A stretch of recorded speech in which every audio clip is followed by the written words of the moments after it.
साईं अॼु हाज़िरी थी वई आहे अॻे भेरे बुरहान खान दरख़्वास्त ॾिनी हुई त हुननि जो वकील अॻकथियूं थो करे प्रेस कॉन्फ्रेंसूं था कनि त हीअ जज मुक़ररु थींदा उहे थींदा तव्हां छा चयो? पहिरीं ॻाल्हि इहा त जज साहिबु जेॾी महिल बदिली थी त असांखे ख़बर कोन हुई असांखे ख़बर हुई हुननि जे प्रेस कॉन्फ्रेंस में पई त बाबा जज साहिबु बदिली थियो ऐं हिते अंदरि असां पोइ जेका सिंपली ॻाल्हि आहे हाणे उहा हिते जेॾी महिल असां अंदरि वेठा हुआसीं मां पाण बीठो मुंहिंजे साम्हूं असांजे वकील साहिबु जेको हुननि जो हुयो उन्हनि खां ज़ुबान मां निकिरी वियो ॻाल्हाईंदे बेतलो साहिबु अचे थो तव्हां तारीख़ वेझी त असांजो जॾहिं जज अचे त पोइ तारीख़ ॾियूं हिन जो इहा ॻाल्हि कई त ज़रूरु इंसान असांजो हक़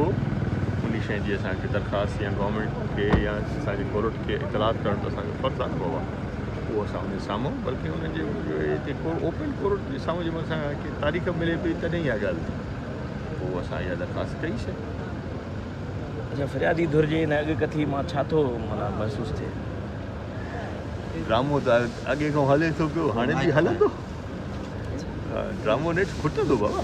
किथे स्टेटस पहुतो आहे केस जो? केस जो न फ़िलहालु हिकिड़ो ॿ शायदि थिया आहिनि सो बि अध ते पूरा थी विया आहिनि बल्कि ईअं चवां त मां हिकिड़ो शायदि ॿई शायदि ऐं जवाबु असांजो